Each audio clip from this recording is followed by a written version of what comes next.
Good evening, ladies and gentlemen. We are now starting the last session of today. This is mainly concerning the black money, counterfeiting of all forms of black money in international perspective.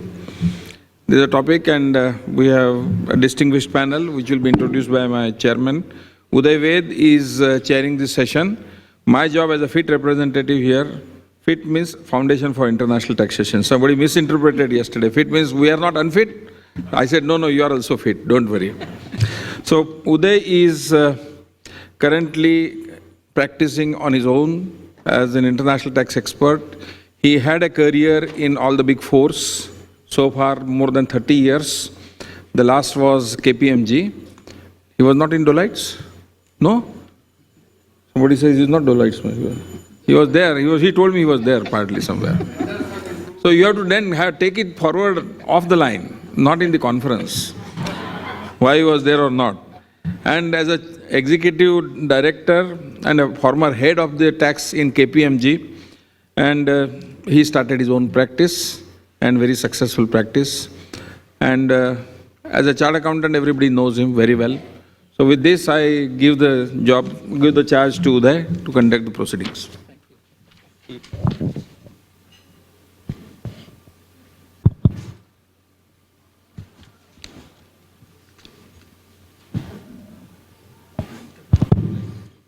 When TP says something, you don't argue. So if he said you were in Deloitte, you are in Deloitte. Over. Okay? That's why it's TP. Anyway, thank you, TP, for this kind words. This is the last session. As TP rightly said, what we are going to talk, as an issue arising out of the BAPS, the topic is the tax evasion, money laundering, and other forms of black money. And this is a global issue. And how does it impact India? Of course, this session become much more interesting in view of the recent developments, which are going on in India. So, of course, this session was not pre-thought or decided that something will happen 1 year down the line. But of course, this is a subject where people have an interest to know about it, and we have a great panel. I will give you my few opening remarks and then leave it for Jeffrey Owens, who is going to moderate the entire session. As I said, this is a global issue. Tax evasion, black money menace is operating all over the world. And interestingly, we have a panel from global. We have people from Singapore, from Australia, and they will give their perspective on what the issue is, the menace, and what are governments doing all over the world to address that. And if you look at action point 11 of the BAPS report, which states that globally about the loss of tax revenue is on account of almost $100 billion to $240 billion a year. And it accounts for almost 4 to 10% of the total tax revenue. Now, this may not necessarily be black money, but through, treaty mechanism, and of course part of the BAPS, that the losses of the tax revenue goes on, and that gets converted into black money, tax evasion and everything, substantial part of that. But this is the kind of the global impact that we are talking about. This is arisen because of abuse of the TP provisions, treaty abuse, and we have spoken that in a global international funding, financing among the group companies, and you divert the funds back to the country where there is a low tax or a zero tax rate, and that was the whole objective of BAPS coming into force. Part of that is attributable, of course, to the tax evasion and the black money. So there are three aspects that one would look into it whenever we talk of tax. There is a tax planning, tax avoidance, and tax evasion. What we are going to talk today is tax evasion. But just briefly, tax planning is both legal and moral. So you have a morality of the tax issue which is going on, started with Starbucks. So tax planning, of course, all over the world, including in India, is both legal and moral. If you look at tax avoidance, it's a thin line where there are a number of cases. Question is, of course it is legal, but is there a morality in tax? That's where the Starbucks issue started, and the other cases on Vodafone and everything that is going on today. Even Apple and other cases would fall in tax avoidance. What we are going to talk, as I said, is a tax evasion today, which is certainly not moral and not even legal. And that's where the form of black money gets generated and gets used for various kinds of activities. And Jeffrey has few slides which he is going to put in terms of, and I was looking at those slides, very interesting. The illegal flow of funds, those arising out of the commercial activities or criminal activities or the corruption charges, and those are the kind of things. Of course, the commercial would be part of the tax evasion and the black money, and then there could be drug trafficking, smuggling, which is what, of course, if you look at the demonetization, one of the objectives, if you look at the initial part of the press note, which came on 8th of November, there are 6 lines. 5 lines are devoted to fake currency and terrorism funding, and there were like 6 words which remain look like the menace of black money. But I think that's the context that we are talking about. So, whereas this is a global menace, what has India done in last 2.5 years? So, just starting with, setting up, formulating the special investigation team, the SIT, which has, of course, given now almost 5 reports, and last report also spoke of in terms of cash, banning cash transaction about 3 lakhs and cash holding of more than 15 lakhs. One would not be surprised if something of this finds a way in budget 2017. So this SIT was the first step which government took. The second one was the Jan Dhan Yojana. Nobody understood till the demonetization happened why it was done at that point of time, and people thought it was all fake. Almost 25 crores, 250 million kind of new bank accounts opened. So if you have to, one is just stopping the menace, second is going forward, what do you do? Going forward, if you bring these people back in the banking system, then there is a way. There could be banking transaction tax or whatever, but opening the bank account, although it was a zero-rated account in many situations, was I think a good point that happened. Of course, amendments to few tax treaties like Mauritius and Cyprus, we've spoken in last 1.5 days, and now the Singapore, how will MLI impact into that? But that was also part of the tax avoidance or tax evasion that would have the draws. Very recent, about a week back, Information Receiving Pact with Switzerland, starting 2017, you will have more and more automatic exchange of information. FATCA already come into place, and India is getting that. That's a transparency measure that government has taken. And then we have a Benami Transactions Act, which will be helpful going forward to track if this Jan Dhan Yojana has been misused or some other cases. We had IDS, before that we had a foreign assets disclosure scheme last year in 2015. Was not that much of a success in terms of revenue, but that was again part of the larger deal that government was looking at it. And this year we had income disclosure scheme, and now of course maybe we have another IDS too in the form of the recent change which has come in. And demonetization was an event as a part of. See, one would not look demonetization as an event per se, but one should look at it in terms of the total package which has happened over the last 2.5 years. And if you look at it, of course there is a pain.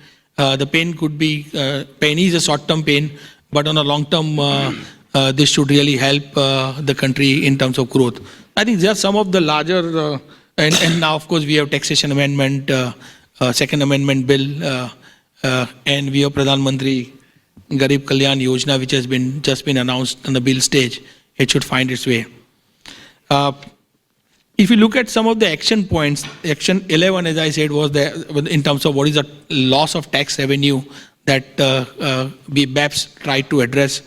12, which is not compulsory, is disclosing all the aggressive tax planning measures, arrangements by taxpayers, not found buy-in from larger countries, but this could be one aspect. TP documentation in Action 13 is very important. This could lead to addressing the BAPS concern, and of course the dispute resolution. So, and an MLI that we have spoken.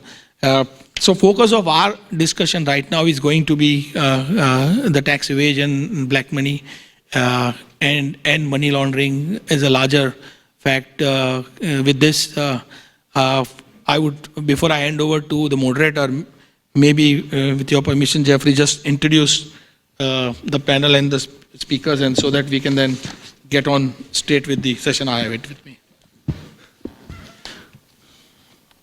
So Jeffrey Owens is the moderator. Jeffrey has been introduced, I'm sure, 5 times in last 2 days. I'll do it one more time. A very regular visitor to this country, known to everyone.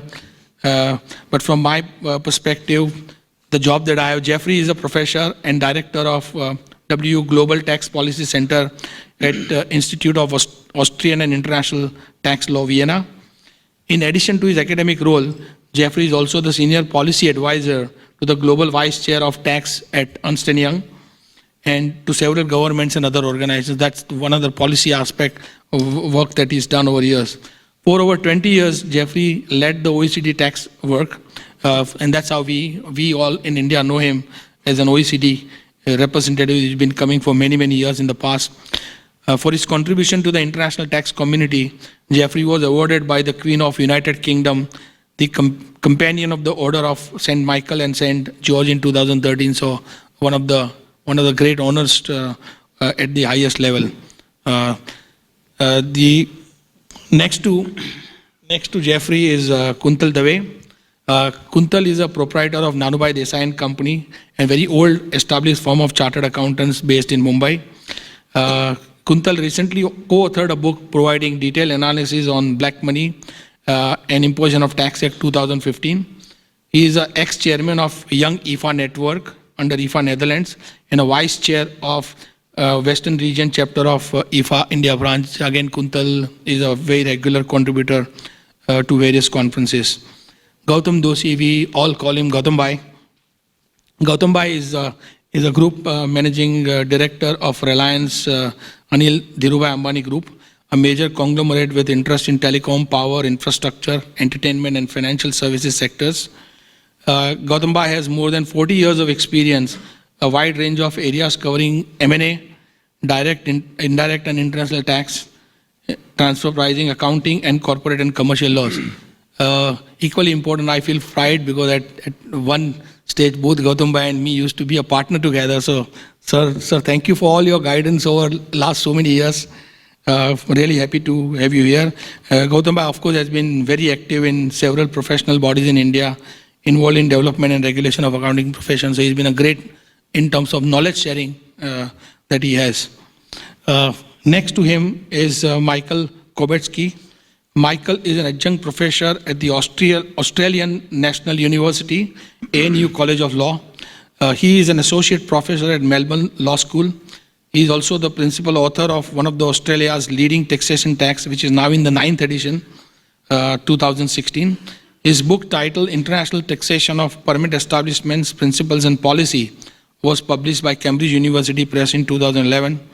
Michael is a member of the United Nations Subcommittee on Transfer Pricing and the United Nations Subcommittee on Extractive Industries and Taxation Issues for Developing Countries.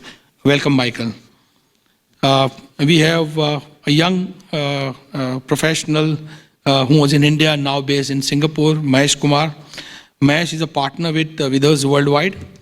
He's based in the firm's Singapore office and specializes in providing integrated legal, tax, and strategic advice to high net worth individual families, entrepreneurs, MNCs, and funds on complex cross-border structures and investments. Mahesh is a member of Executive Committee of IFA Singapore. Previously, he was head of international tax and globalization practice of Nishit Desai Associates in Singapore. And finally, it's my turn to introduce TP Ostwal, as we all popularly know him as a TP. TP is a senior partner of his firm, TP Ostwal and Associates LLP in India. He is the ex-chairman of International Fiscal Association India branch and vice president of the Global Executive Committee of IFA. TP is also a member of expert group of United Nations on transfer pricing for developing countries. I think we really take pride in a professional from India getting to the highest level representing India. So TP, thank you for all your contribution. He is also a trustee of the foundation of FIT, and he is also fit in actual sense also, not only as a representative of FIT, but fit in the real sense. So we have a great panel, I'm sure. Jeffrey, before you start the session, we want to do maybe a short a book launch that Taxman has done it maybe. Sorry? You want to do it at the end? Okay, fine. So Jeffrey, all over to you, Jeffrey. Thank you. Well, thanks for that introduction. Roy, you must have one hell of an effective crystal ball, yeah? First, you managed to get the conference at the time 3 days after the MLI is launched, yeah? And then you managed to get it a week after demonetization. Do you have some secret information that we don't know about, yeah? I look forward to that. I also, I was a little bit worried when I saw that we were competing with the panel on GST, but then you just said, look, there's so many money launderers in India, we don't have to worry, yeah? Now, I'm not going to ask the money launderers to put their hands up, yeah? But I will be watching who takes careful notes, yeah? What I'll try to do in the next 10 minutes is just to set the scene for our debate by putting the Indian discussion in an international context, yes? Yeah, this problem of black money, it's not just an Indian problem. India is amongst the 4 top countries that suffer from this, yeah? You have China, Russia, India, and Mexico, yeah? So you're up amongst the top. But this is one categorization. You don't want to be in the top, yeah? You want to be in the bottom, yeah? So I'll try to give you a feel of what's happening, around the world. And I'll just go through some slides. These are the topics that we'll cover. The key point here, I think, is that no matter what we call these flow of funds, the illicit flows, black money, it's big and it's growing. And it's undermining our democracies. Yes? When you look at the amounts involved, and we'll come to this in a moment, you can see you're talking about very significant drains on the resources of countries. Not just developing countries, not just economies in transition, but developed countries as well. That's good news because it means it's a shared problem. Yeah? So we'll go through some of those issues. The first one is really, what do we mean when we talk about illicit flows? And there are a whole range of definitions that are going around. Most of the international organizations, including the United Nations, the OECD, the World Bank, they tend to say, look, when we talk about illicit activities, we really are just talking about illegal activities. Huh? And tax evasion would come into that, tax crimes would come into that. When you begin to move out of the international organizations into, for example, the Mbeki report in Africa, even to a certain extent in the global transparency initiatives and the global financial integrity, they tend to begin to push the envelope and to bring in things that perhaps are not entirely illegal, but which they think should be illegal, yeah? And so that's where you're trying to get into some of the BEPS issues. Yes? My own view is that, as soon as you cross that line between legal and illegal, you've lost focus. So I think much of the panel's debate is going to be very much, in fact, on the tax crimes and related money laundering activities. Yes? So that'll be, I think, is where we will draw this distinction. If it ain't illegal, then it shouldn't be classified as an illicit financial flow. Yeah, I'm going to go one more pass. What makes up these financial flows? There are 3 broad categories. One are what I call commercial activities. This would be misinvoicing, trade mispricing, insofar it involves an illegal act, yeah? Unequal contracts. The second category of activities is criminal activities, trafficking in people, drug dealing, smuggling, and then fraud in financial markets, which seems to be spreading quite a lot, whether it's money laundering, stock market manipulation. My grandfather was a banker. I think he must be turning in his grave when he finds the way the bankers have lost their moral compass at the moment, yeah? They need to go back to the old school and really, ask themselves what banking is all about, and it's not self-enrichment, yeah? I didn't really say that, did I? I did, and I'll say it again.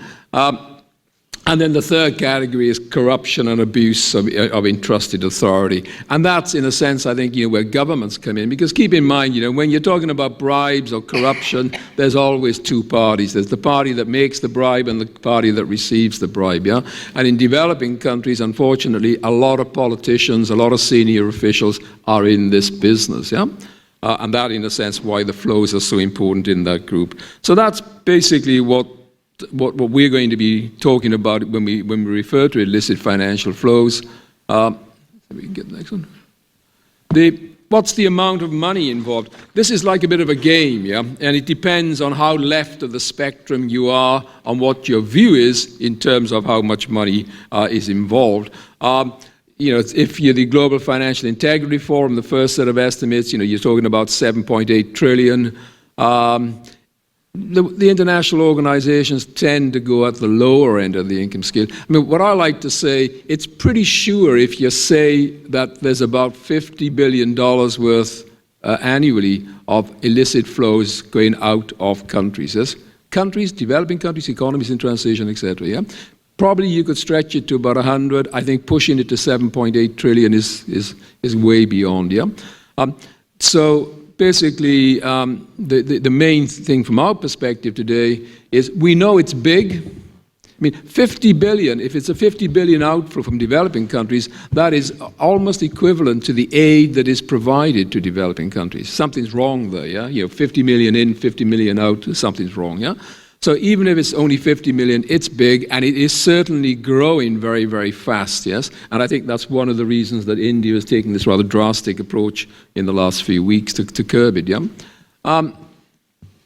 The distribution, then what we see is, and I think this is why I like this diagram, because it does show that it's a shared problem. Whether you're an African country, an Asian country, or developing Europe, MENA, Western Hemisphere, right throughout the whole globe, this is a big issue for countries. It's quite interesting to see that there are, that the Asia tends to be quite high. It has fallen a little bit from 4.3 to 3.8, but Asia does seem to be an area where there's a lot of these type of activities going on. And that provides a different type of breakdown. And what I like about this is what I call the political chart, yeah? Because, if you make the comparison between how much money is flowing out illegally, how much aid is flowing in, and how much foreign direct investment is flowing in, and it really is quite striking. If you look at the Asian region, yeah, basically the amount of illicit financial flows completely dwarfs aid, and actually is greater than the foreign direct investment going in. And I think that gives you a good feel for the size of the problem that we're dealing with. This is a major issue, and if developing countries and economies in transition, if they don't deal with it, it really undermines their ability to achieve sustainable, inclusive growth. Yeah? There's a big, big issue in all regions. What's been the response of governments? At the international level, I think the major push to deal with illicit flows has come from the Addis Action Plan, and you can see the text on the table there.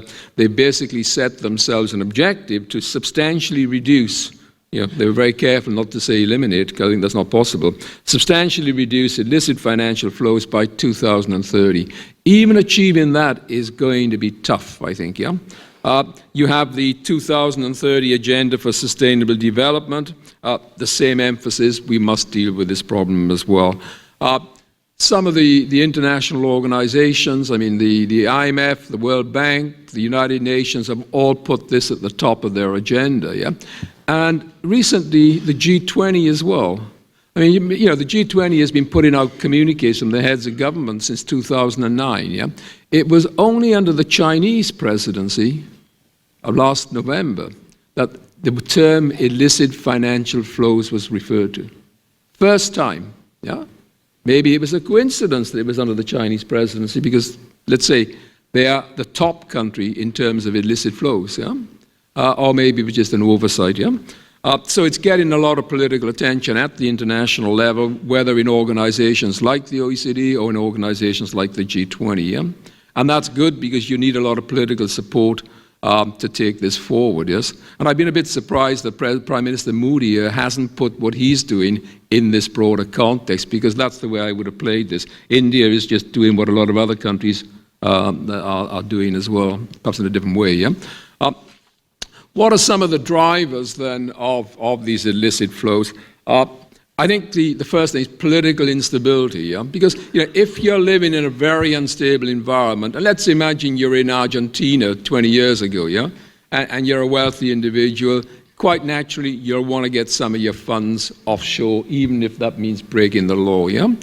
So political instability does tend to push, accentuate these financial flows. Another enabler, I think, is where you have bank secrecy, tax havens.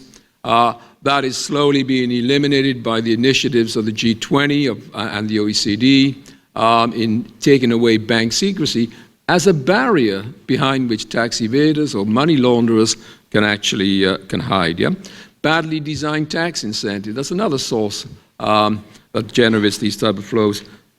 Tax treaties that are maybe badly negotiated, yes, and of course corruption itself. Corruption, particularly at the level of the top of government, which is why you see this is such an important issue for many African countries. Weak institutions. If you haven't got a good capacity in your financial intelligence units, in your justice department, in your customs department, in your tax administration, then it becomes much more difficult, in fact, to counter these flows. An inadequate regulatory framework, yeah? You need to have the laws in place so the rules of the game are clear, and when people don't follow those rules of the game, they know they're going to get caught and they're going to get prosecuted, yes? Why do I put onerous administrative burdens? Because sometimes, whether it's a company, and it generally is a company, this, engaging in these type of activities may be the way that you circumvent rules which are actually preventing you doing legitimate business, yes? And then finally, failure to comply with international standards is an important driver, particularly the 40-plus recommendations that have been put out by the Financial Action Task Force. Yes? Of these flows. I'm not going to go through all of this. You can see it. All these slides are in your pack as well. But I think there are 4 big effects on countries that are due to these illicit financial flows. The first is the obvious one: governments are losing revenue. They may not be losing the 50 million, but they may be losing a significant amount of revenue. Yeah? And that means less schools, less hospitals, less investment in infrastructure. There's no level playing field, because if you do have companies that are prepared to engage in these type of activities, that is giving them a competitive advantage. And in fact, I do a lot of work at the moment in Africa, and there are OECD multinationals that are saying Chinese multinationals gain a competitive advantage because they don't comply with money laundering, they don't comply with financial regulations, they don't comply with tax administration rules as well, yeah? So there's the level playing field implication. The third implication is it undermines the integrity of government, yeah? And that is really important. You can't have confidence in your government if you see that the vast majority of citizens, large corporations, are engaging in illegal activities.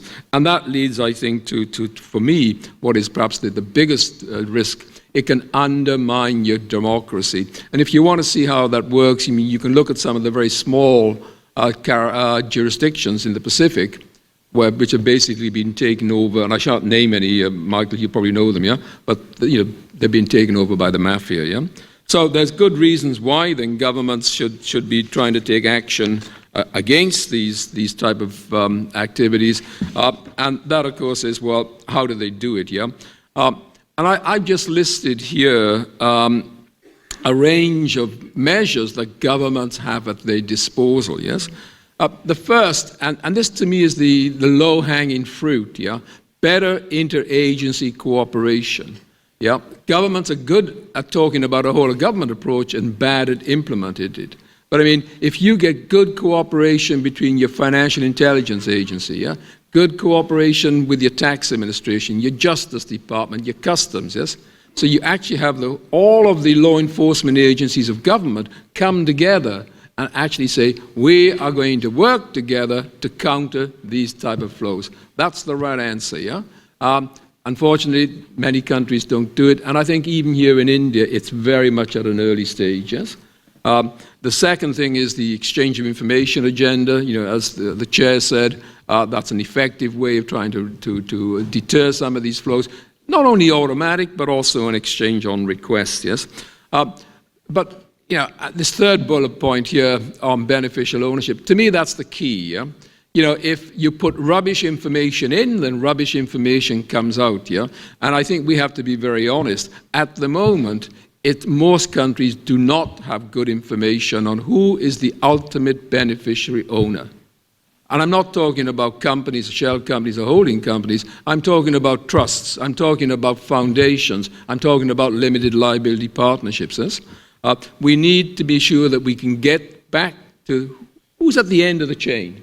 If you can't do that, then the information that you've got is not going to be very helpful. And that's why the G20 has asked the Financial Action Task Force and the OECD to jointly come up with a report on how they're going to deal with beneficial ownership. Country by country reporting, the chair's already mentioned that, so I won't refer to that. I will say one interesting thing, though, that I haven't seen anybody raise so far.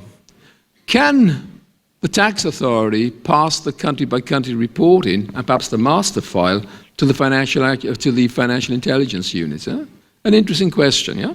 And then, of course, strengthening the AML, the anti-money laundering framework, and that basically means putting in all of the recommendations coming out of the FATF. The last point I'll make is that it's not on this slide, but which is a really important one. I just forgot it, to be honest, and that's typical of a tax person to forget this. Yes, how do you recover the assets? You can do everything you want, yeah, but if you can't get the money out of Switzerland or you can't get the money out of the UK, nothing's happened, yeah. Yeah, and that's why you have this big star initiative of the World Bank and the UN. And frankly, it's not been very successful, yeah? So we need to go to the end of the chain and say, yeah, it's great having all this assistance, but at the end of the day, we need also the assistance in actually getting the money back home, yeah? And I'm almost finished. The reason I raise all of this is in part because this is a bit of an advert, so I'm excusing myself already, yeah? But I got concerned about the fact that not enough was being done in this area, so when I went to Vienna, I established this program, primarily focused on Africa, and that was trying to put in place some of those actions that I outlined. It's a great program. If you go to our website, you can see it. If you would like to be participant in it, it'd be helpful. And maybe we should, at the moment it focuses just on Africa, maybe we should actually think about bringing it down to this region as well. So that's an overview. I hope that's helped you put the Indian debate in the broader international perspective. Thank you. You don't have to clap. It's okay. We waste time now. Yeah. Okay. Thank you. I'll be presenting on leaks, and then I'll be providing a brief overview of the Australian recent tax amnesty. Just on the leaks, I'll be looking at the large-scale leaks. Leaks have always been a fruitful source of tax information for tax authorities, particularly in family situations where there's a breakup. And one of the disgruntled spouses tells the tax authority about some evasive activities that the other party has been engaged in. But the other type of leaks are the large-scale leaks. And we've had leaks where the information has been disclosed to journalists, or alternatively where the information has been sold to a government. The Liechtenstein leaks was an example of where the information was actually sold. And that leaked information was then provided by the German government through its tax treaty network as spontaneous exchange of information. And the Liechtenstein information resulted in criminal prosecutions in Australia, and Australian courts accepted that the evidence that was provided through the leaked information, despite the taxpayer claiming it was technically stolen bank information, was nevertheless used in criminal prosecutions. And the other type of leaks is the Panama leaks, the more recent Panama leaks, where documents were provided to journalists and revenue authorities. And so they were available to be used. Now, with the Panama Papers, the leaked information came from a firm called Mossack Fonseca that in April was claimed this year to be the fourth largest offshore law firm. I'm not sure that it's still the fourth largest. 11.5 million documents It's were the exposed. fastest declining. That's a fact. Yeah.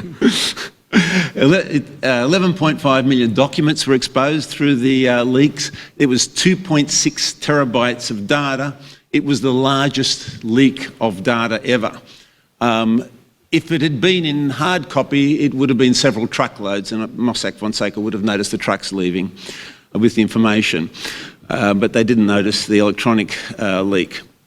Now, and the use of the information was to use for tax avoidance and for tax evasion, also to avoid regulation. And we've been discussing in this session the difference between avoidance and evasion. And one judge described the difference as being the thickness of a jail cell wall. Evaders are at the government's mercy inside the jail cell, and avoidance being legal, the avoiders are outside the jail cell. Now, with the Panama Papers, the evasive tax activity was probably used to disguise investments into financial centres. So shell companies were being used to invest into countries like Switzerland, and the shell companies prevented the Swiss authority, the Swiss banks or the Swiss Revenue Authority, from knowing who the underlying individuals, the high wealth individuals that were making the investments through that disguise. And you know, I think there was prior to April this year, there was no expectation that Panama would allow for automatic exchange of information, and remains to be seen how effective its exchange of information activity is. 80 Australians were identified in the Panama leaks. 800 Australians were identified in the Panama leaks, and in light of the recent tax amnesty in Australia, they should be subject to an additional penalty for foolishness, in that we had a very generous tax amnesty that I'm about to tell you about, which they decided to forego. So those that end up being prosecuted should be subject to additional penalties. There were political ramifications as a result of the Panama leaks. The Australian Prime Minister, the current Australian Prime Minister, we tend to change our Prime Minister each year at the moment, but this one's lasted for a bit over a year. He was also involved, but there was no avoidance activity. There was just that he had some transactions that were being run through Panama. But the UK Prime Minister was also involved, and the political leaders in Iceland were also involved. So there were extensive, political ramifications from the Panama leaks. Now, moving on to the Australian tax amnesty, it was an initiative designed to encourage taxpayers to report unreported income and assets and to re-engage with the tax system. It took place in 2014, and it took place in Australia against the context that Australia has substantially increased its information gathering powers.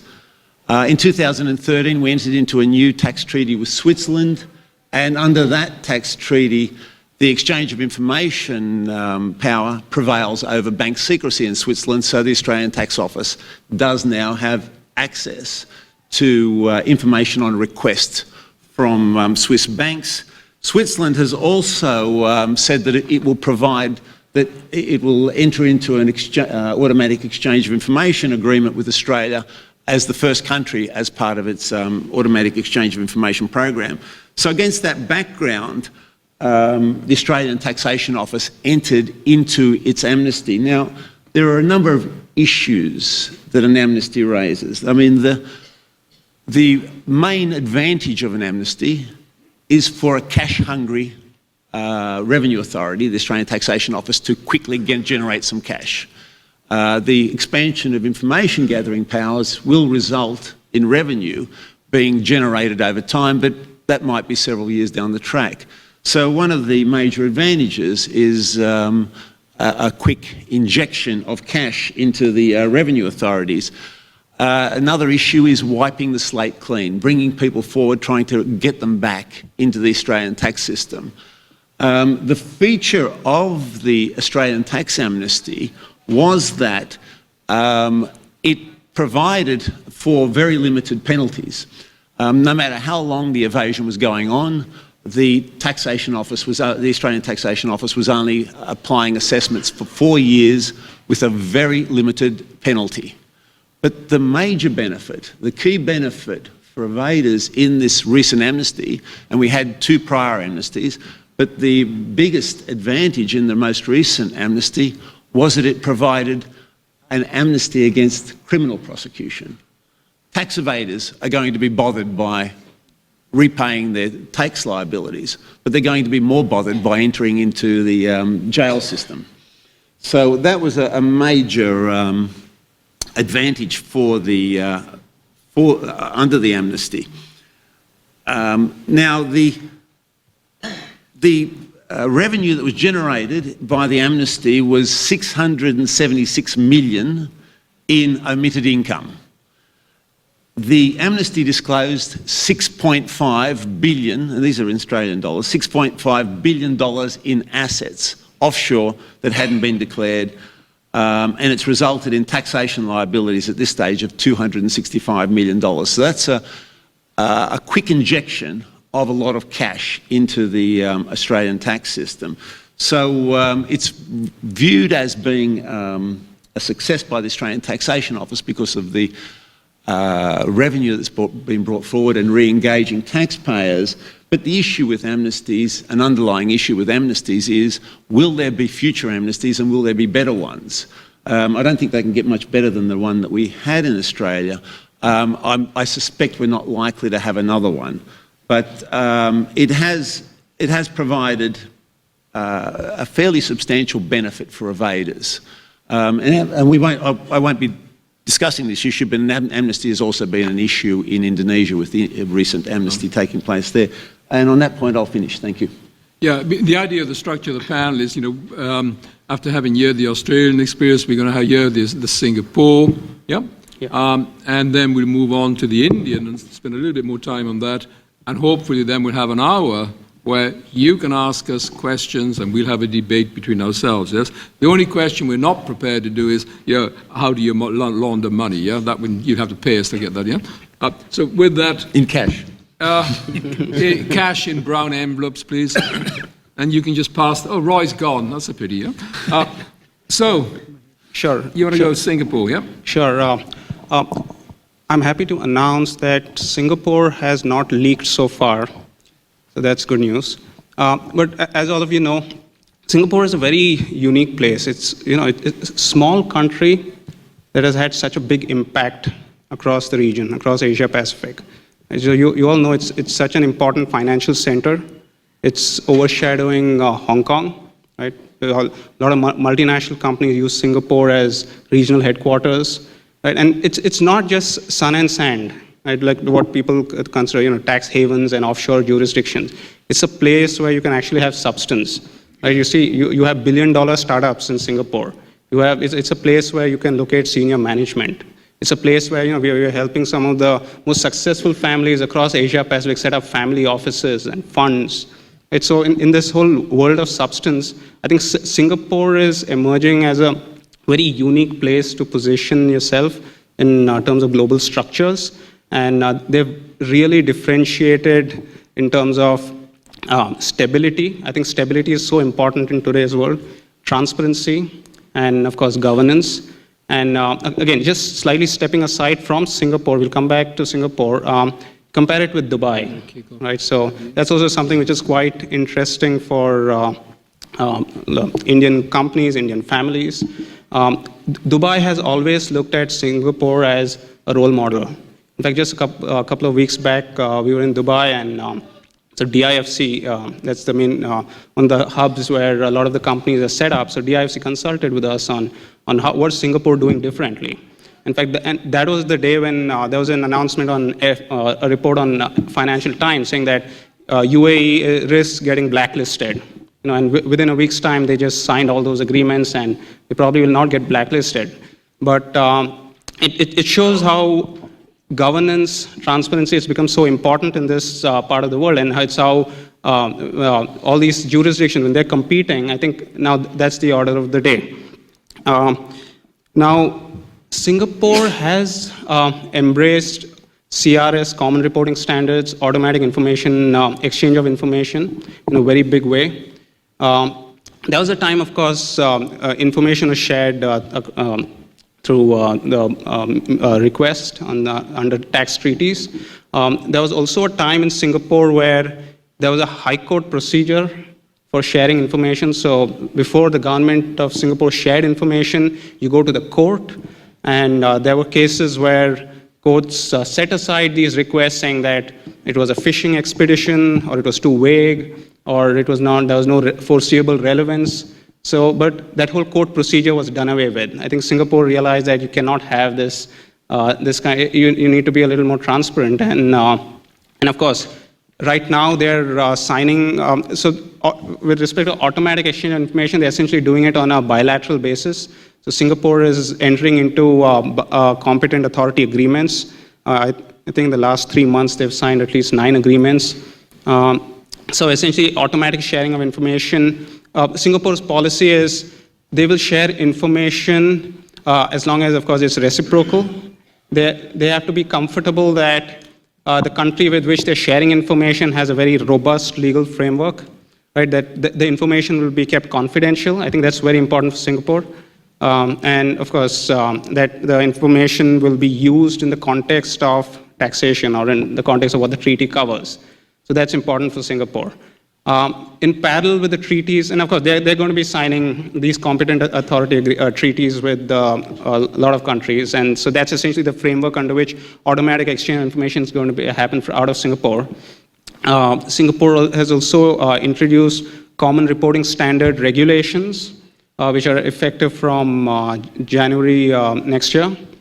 So these regulations essentially provide the procedural framework through which this information exchange is going to happen.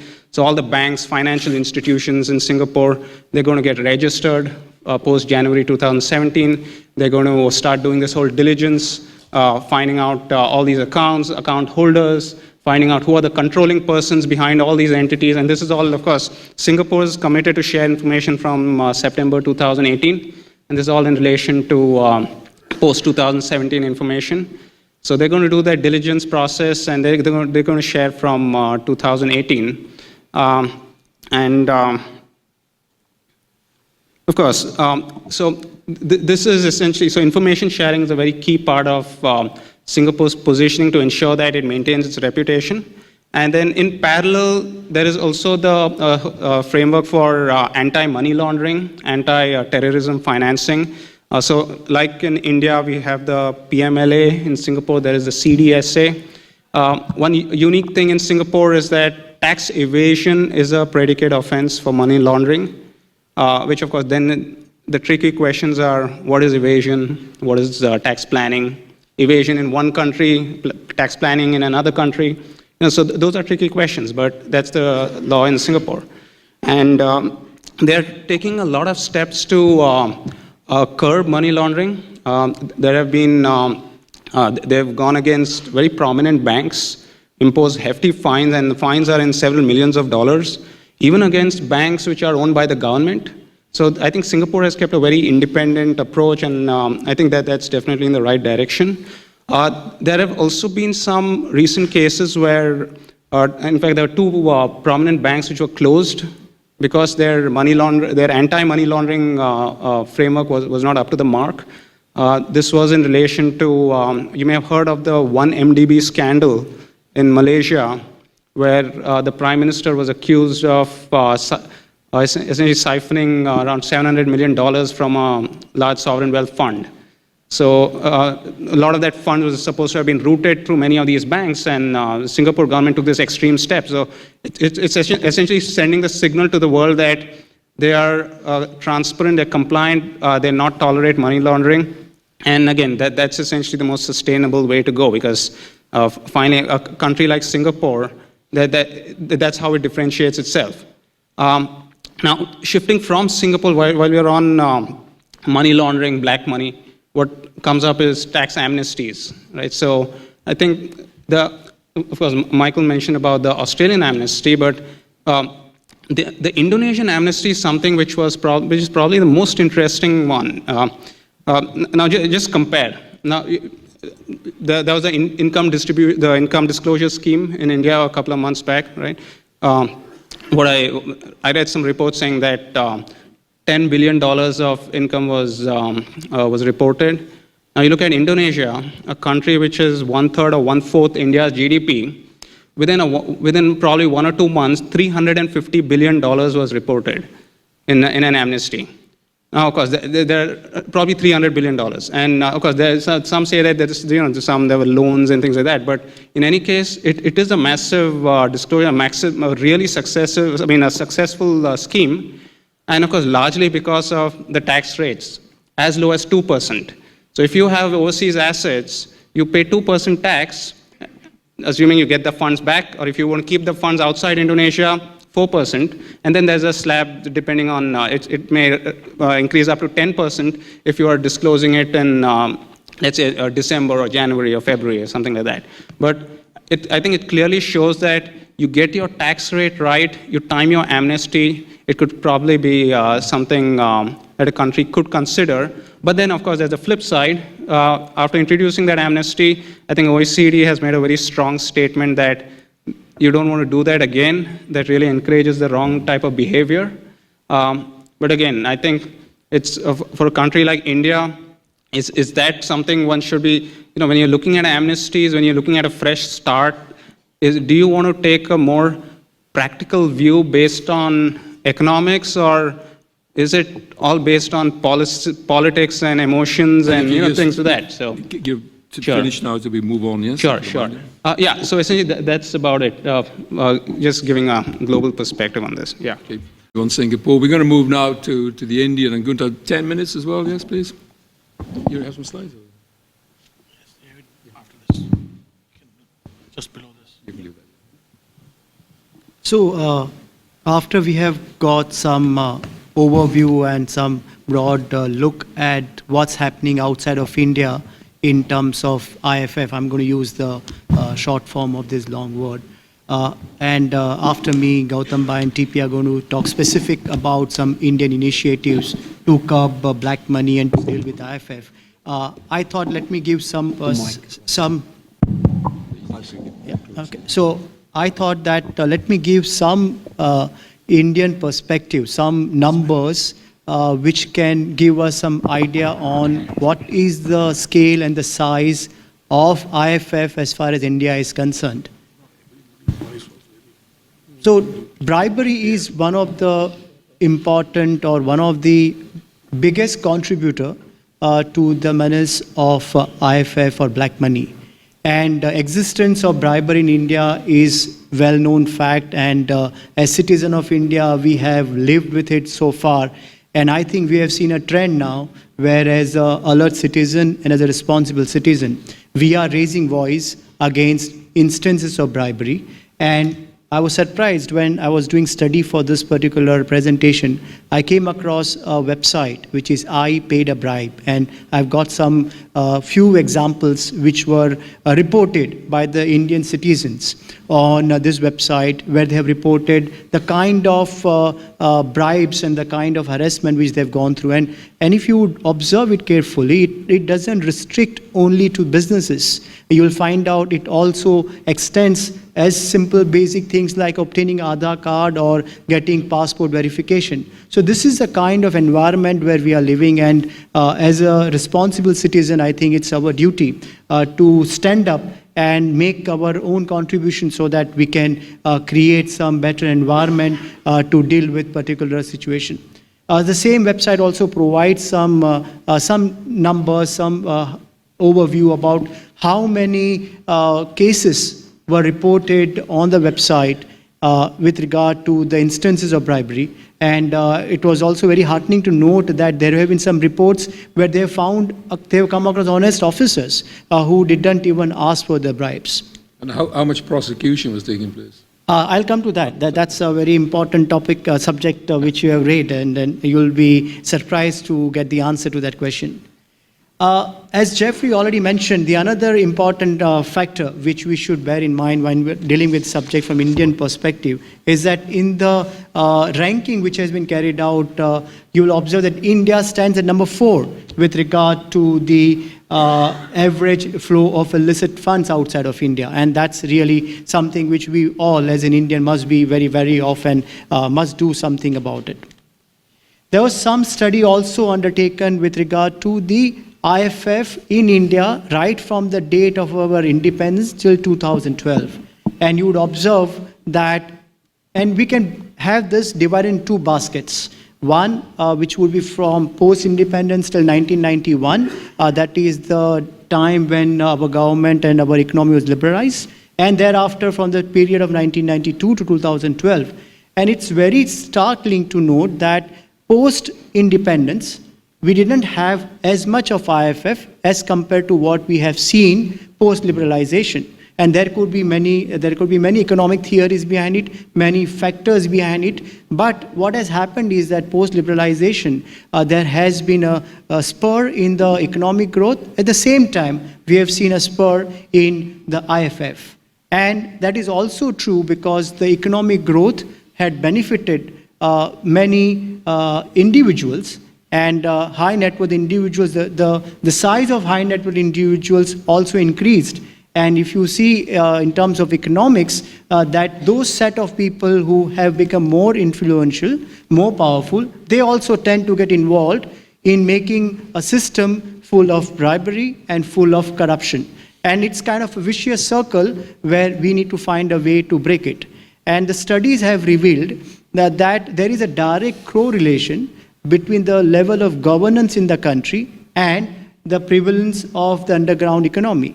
Higher the governance, and you will see that there is a very poor underground economy prevailing in the system. So the case in hand would be, say, Norway, where they have such a high level of governance, but they will, because of that, there will be a poor and a very low prevalent of IFF, whereas a country like Nigeria, where there's a very poor governance, you will see there's a very strong and a large base of underground economy. And another startling fact is that cumulatively, if you see, the IFF outflow from India in this period of 1948 to 2012 has been over $682 billion. And that is, as one estimate and one way to look into it, is twice the India's external debt as of 2012. So what it means that we need to do some better planning. We need to have effective system to ensure that we are able to curb not only the IFF, but also the opportunities which lead to this. And one of that would be the tax compliance. Since we deal with the subject of tax, I think for us, the relevance would be of the tax compliance. But history has said, we have seen in our history that right from the day of our independence till 2016, we have seen number of voluntary disclosure schemes which have come out, which has in a way intention of the government has been that, okay, this is going to be one last chance and we will hope that our black money, our underground economy will get eliminated and it will come back to the system. But the fact is that has not really helped. And on the contrary, what it has helped is to discourage honest taxpayers to come forward and continue to comply with the law. And one very startling fact, Jeffrey, which you can note, is that as per the Economic Times survey and some report, if I asked a question that on account of tax evasion, how many individuals in India have been prosecuted? And if you were to pick a number, what that number could be? We have a size of 125 billion. 500,000? No, answer is 0. Oh, it's an even number then. Yeah. And also it brings out another point for our consideration is the lack of tax compliance. We know recently government has released the report with regard to the compliance and the number of taxpayers in India. And it was such disheartening to note that out of the population of 125 billion, we've got only 5% of individuals who are filing tax return. And I think probably GST and other initiatives which Gautam Bhai and TP would cover may probably throw some light, and maybe that can be something useful. As far as India is concerned, on a very broad macro picture, I think when we talk about something as IFF, we are concerned not only with dealing with the instances of black money and whatever may be the crime which may come across the enforcement authorities, but we need to look at a holistic view, which in that sense I mean that we need to have no doubt sound regulations. We need to have a sound enforcement officers, and we need to have a very good system so that it can automatically flag out in the system if there are no compliances, or there have been some instances which need some further investigation. So this slide basically provides an overview of how India is dealing on this subject on those three pillars. And I think without taking much time, I now request Gautam Bhai and TP to give some specific instances on... Would like to go first? Yep. TP. That's very nice. Very good. Well, thank you very much. There are two aspects, possibly one of them I will take up first, the exchange of information. India's program on exchange of information, of course, we have Mr. Rahul Naveen, who has been in charge of exchange of information in India, appointed by the government. Now, of course, he is transferred to other charge. But we have a separate wing in the CBDT under the who is doing exchange of information program totally. And India is one of the very, very prominent countries in the world which shares the information, seeks the information from a number of countries. We have sent around 6,000 exchange of information requests to the various countries, and we have been very aggressive in getting that information as well, and we use that information. India is on a forefront of getting exchange of information. And in fact, those who are quite aware that the circular was issued by, or the instructions were issued by the board giving complete detailed exchange of information manual as to how to proceed with this exchange of information during the course of their assessment, in case if they come across the payments made in foreign countries to the other country or received in a foreign exchange. So we have almost all the major jurisdictions having signed an agreement with India for exchange of information. Earlier, now we have quite a number of countries which have signed for automatic exchange of information, and we are also member of the Global Forum for Exchange of Information and Multilateral Instrument. So therefore, and as we have been hearing in the earlier session from the OECD representatives and others about India's vice chairmanship as a peer review group, we have been really pinning down a number of countries on their compliance status as far as the tax treaties and the tax laws of that country. Therefore, obviously, we cannot let down ourselves. We have to be aggressive in all respect. No doubt what Kuntal has said just now, a few minutes before, about the status in India, the black money, then corruption, these are all causes which have happened. Now, there is exchange of information has nothing to do with that, very little to do with that. But stashing the monies abroad, Government of India attempted to come out with a legislation of disclosure of scheme under the black money last year. Unfortunately, it was not very successful. Government of India came out with the second black money disclosure scheme, Indian black money disclosure scheme. Somewhere in the month of September it ended. It was again a lukewarm response, not a very good success. And therefore, consequently, one can see that the high denomination note getting cancelled, and so those foreign guests who are here, I regret some inconvenience might have been caused to them on getting the monies in India. But I don't think you people are all used to doing transactions electronically, and therefore you should have no difficulties in doing transaction, because wherever you go, those services where you are requiring, those exchange of the electronic modes of payments are accepted by substantial number of service providers. No doubt in some areas the improvement will take place because of this, the Government of India's endeavor to wipe out the black money and make the India clean. And we, public at large, has supported Government of India's attempt to this wiping out the black money, denomination notes cancellation, etc. India has been signing the information exchange agreements, but the recent one which we have signed was with the Switzerland.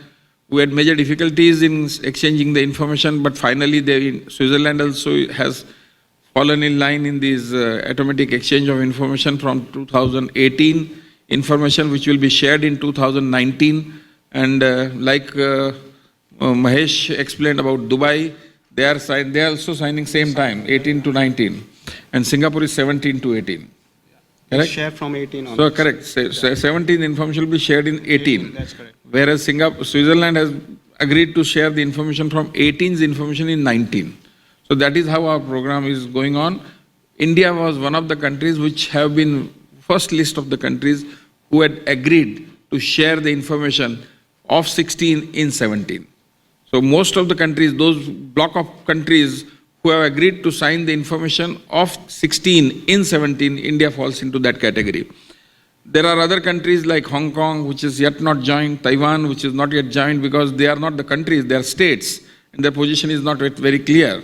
I don't think G20 will accept them as a countries and include. The moment you include Hong Kong and Taiwan as countries in the exchange of information program, there will be major objections from China. They will not recognize them as countries, and therefore these are the two centers which will be left still. And therefore some way via media is getting found out as to what should be done for those countries to bring about in exchange of information program. The recent exchange of information of Switzerland will possibly bring about lot of information. So far we had the exchange of information under our agreement, under the double taxation avoidance agreement, and this was on a request. And that request information exchange of information on request was very tricky.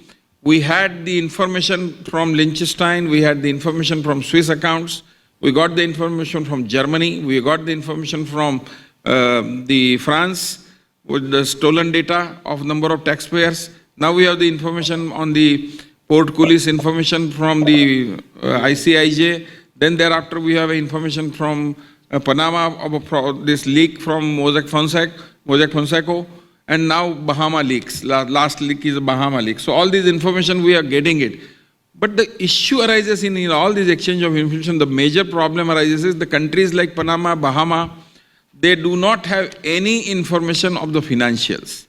They have only register of company, name of the company, name of the director, and name of the shareholders.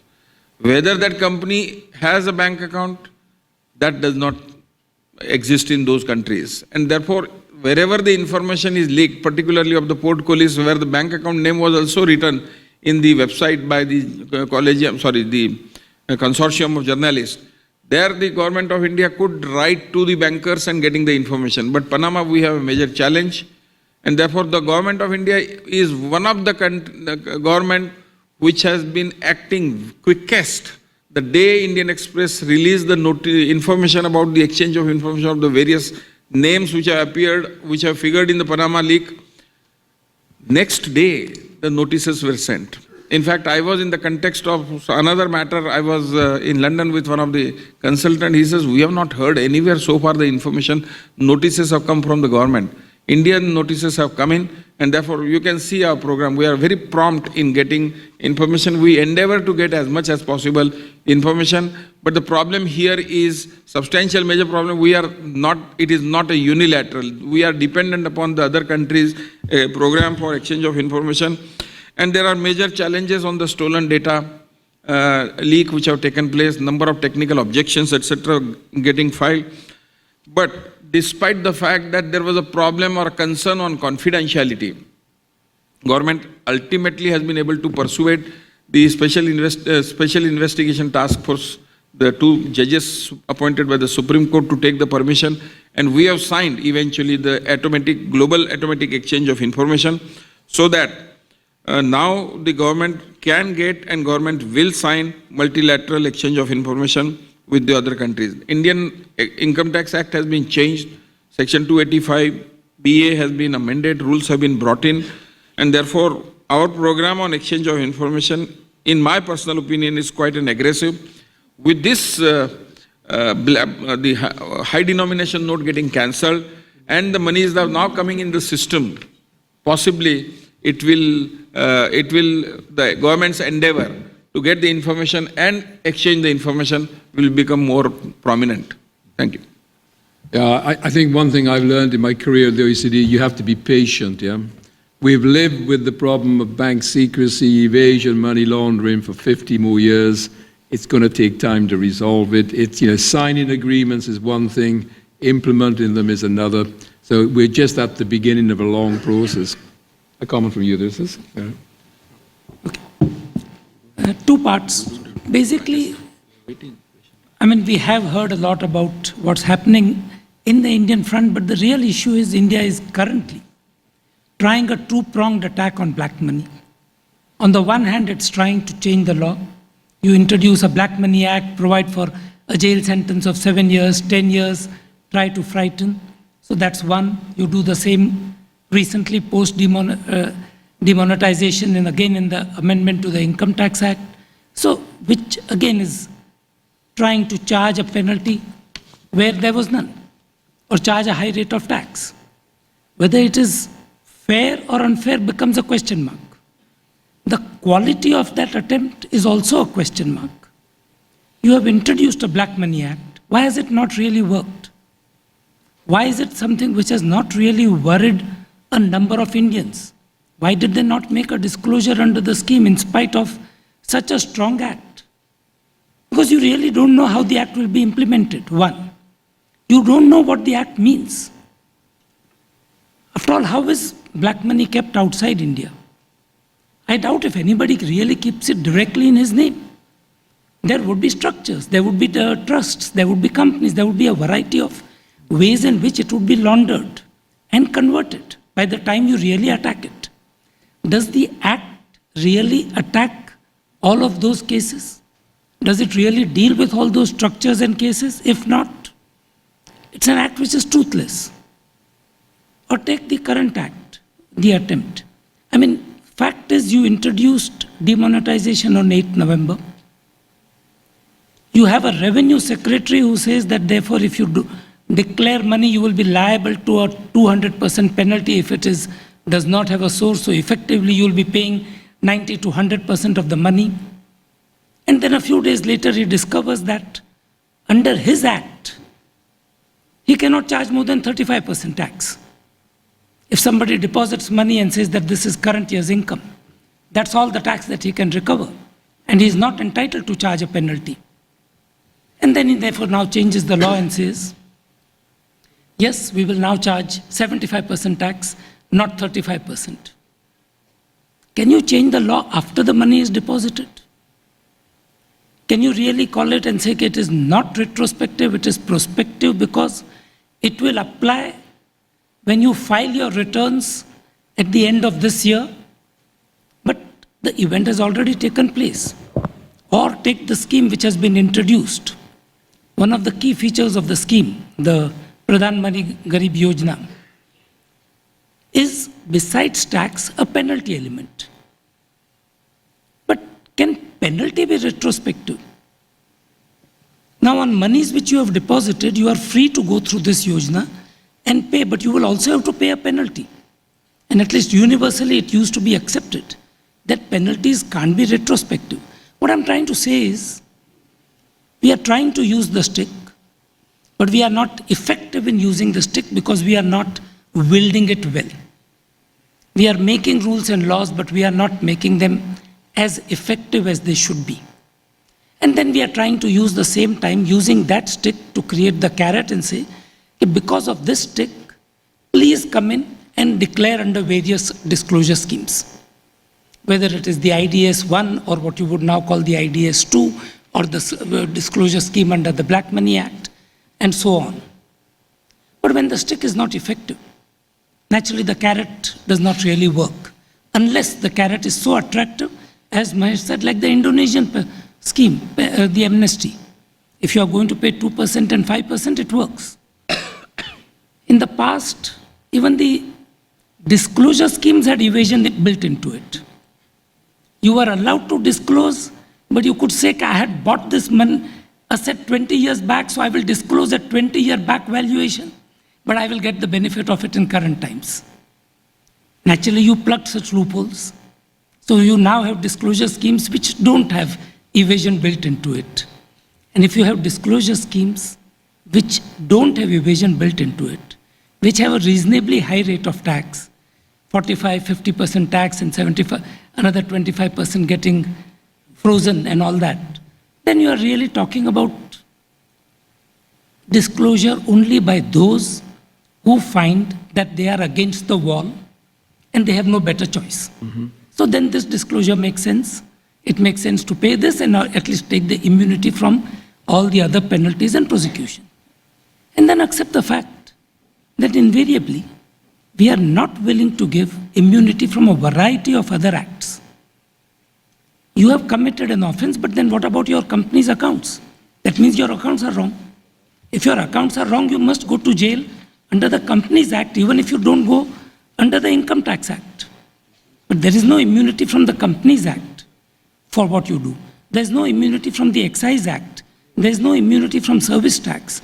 If you have earned this money, you must have earned it somewhere. It must have been through your business, through your profession. And in that case, you should be liable for excise, for service tax, and for those consequences, and the fact that those immunities are not built in. So what I'm saying is even the carrot is not sufficiently creatively constructed to make it attractive.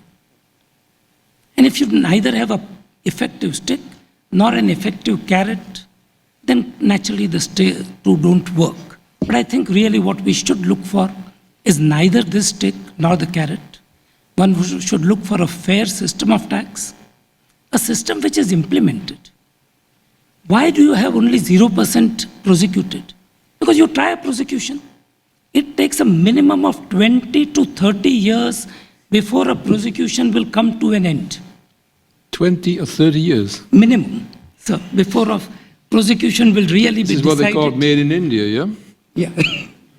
So if you're going to, in any case, does the prosecution really worry you? Is a jail sentence really worrying you? What worries you is the legal cost. The fact that for 20 years you're going to pay lawyers, there is a significant legal cost, there is a significant other hassle, but you are not really worried about the actual consequence. So unless we improve our systems, I don't think these will work, and we are capable of improving our systems. GST is an example which Kuntal spoke of, and I think GST is going to be one of the biggest changes which should change the indirect tax side of it. Because evasion is not just the fact that I don't want to pay 35% income tax. I have to pay 15% service tax. Exactly. There was a time when licensing and regulations and control said, you cannot produce more than this, so how did you produce? How did you do so much business? You could not have done. That was prohibited. So if you accept the fact that you are doing business beyond a certain point, that itself is a crime. So you naturally would not be able to disclose. So all those factors come in when you have to take a view on what you are going to disclose and how. So I think if GST should change that. It's not going to bring an end to that, but it should change that. It may not change. It may in fact go the other way around. One is not sure. Till now, the benefit of evasion of indirect tax of say excise was 12%, of VAT was another 12%. Now at one stroke you will save 28%. If GST is 28% on the luxury goods. It may make much more sense to evade GST and sell in cash than to ever pay that 28%. No. So it's good. One is not really sure whether GST will really work, but if it does work, if the systems are good, if the electronic systems are good, the exchange of information behind it is good, such that you cannot evade GST, then I think we are taking one of the first steps which will lead on to improved systems, which alone can lead on to a situation where we have less black money. And I think the other point which I would just like to mention in the light of the financial flows which we mentioned all this, the major part of the illicit financial flows in India don't really go out of India. Yes, so much goes out. We may be the fourth largest in terms of what goes out. But our flows are all within India. It's so much easier to launder within India, to put the money into real estate, to put the money into jewelry, and to convert it. Why would you take the trouble of sending it out. You would send it out in a country where you cannot store it domestically very easily, where you could be caught. The number of avenues available are plenty, and that's been proved by demonetization. Government thought that you were talking about 14.5 lakh crores of currency which is demonetized, and the reports are 11 lakh crores has already been deposited. Till yesterday. So what we are really saying is that virtually all of it is something on which you can find an answer to as to how it is justified.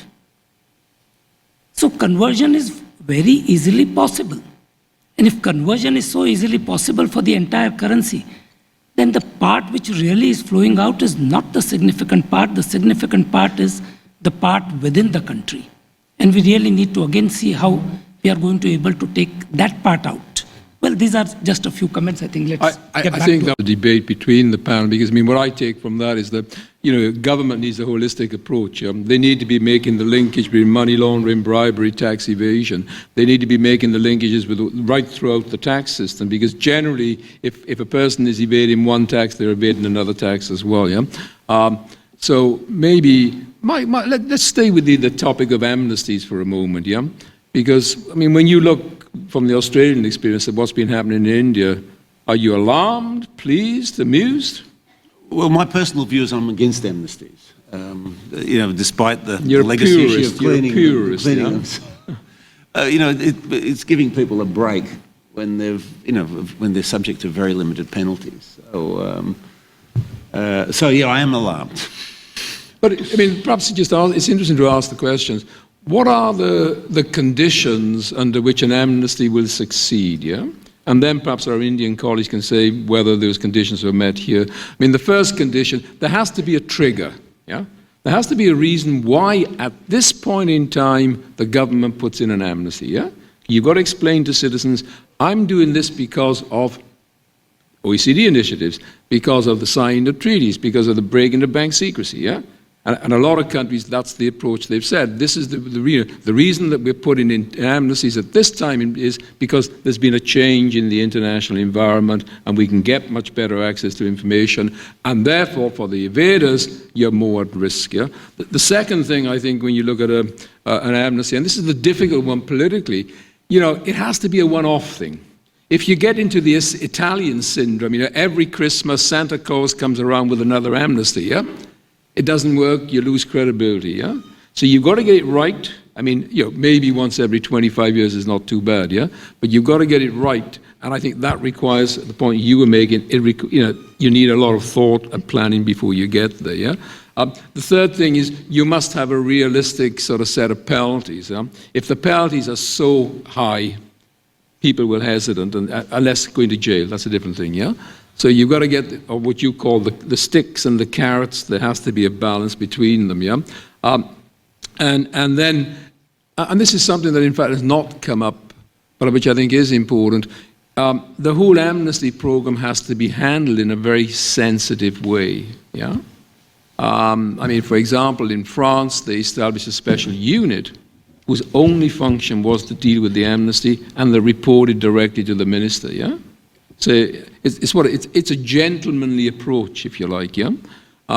So I think those are some of the conditions that you need for a successful amnesty. I'm not sure that any of those were satisfied in India, but I may be wrong. No, by and large, our amnesties, I mean, taking the last point, are administered well. I think the level of confidentiality, the fact of whatever promises are made under amnesty have broadly been honored.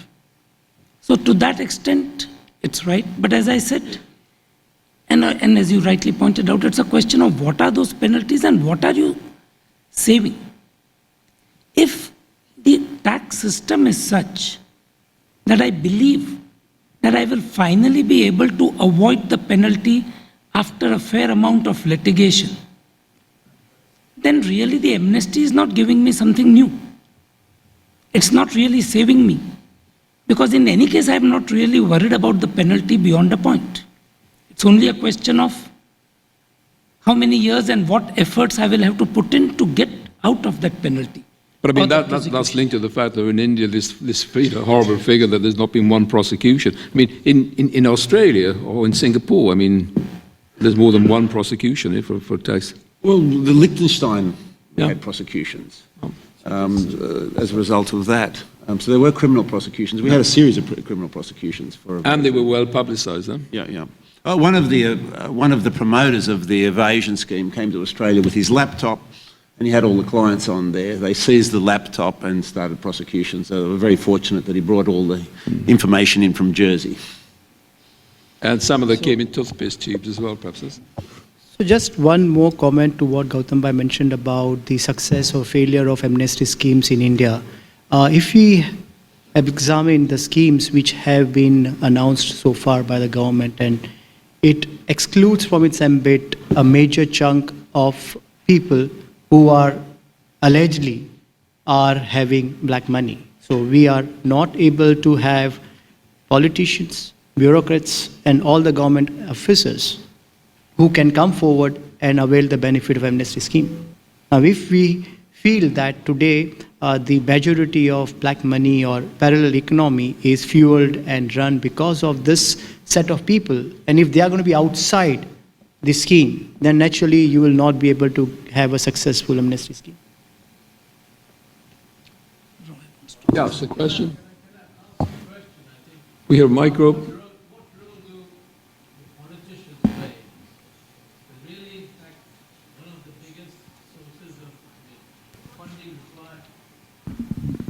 Is for political sort of elections and effectively their own pockets. I mean, I was reading an article and it was on the internet. I mean, they said one of the richest persons in India is Mrs. Gandhi. I mean, I have no proof, but that's a feeling. And her husband was, and there were a list of people whose names were put there. This was, it's on the net, I think in YouTube. And the point I'm trying to get at really is there is so much required. There's this lady, in fact, Mayawati, this was in the newspaper, where she is supposed to be worth something like over 107 crores or whatever, 1,000 crores, I don't know how many. Crore is 10 million rupees. Now, point really is, unless you have some solution for financing elections or their own pockets, I mean, they're all very rich. I have not found a poor politician yet in India. Maybe I'm going around the wrong people, but the right people, I do not know. But the fact really is what's the solution of that? How do you solve that? Because unless you, in fact, find a solution to that, their need would continue to grow. And amnesty is only after the event. You're catching, I mean, what you need to do really is to stop the need and find a way. Would you agree? Yes, if I may just comment, I agree with what you say broadly, but when you say politicians are rich, and if that be true, then it is not out of need. Because what you need for elections, they have spent. After that, they are still left with so much. So it is out of greed, not need. And once you have power, once you give power to somebody, and you give power without accountability, you are not going to be able to control either the need or the greed of that person. But that's why you need transparency. Yeah, that's why you need good governance rules. That's why you need politicians that are in government, not for themselves, but for the use of the country. And that's why you need political campaigns that are financed by public money. Yeah? That's the question political I wanted to corruption ask commissions as well. A political corruption commission would deal with the politicians, an independent political corruption commission. Yeah.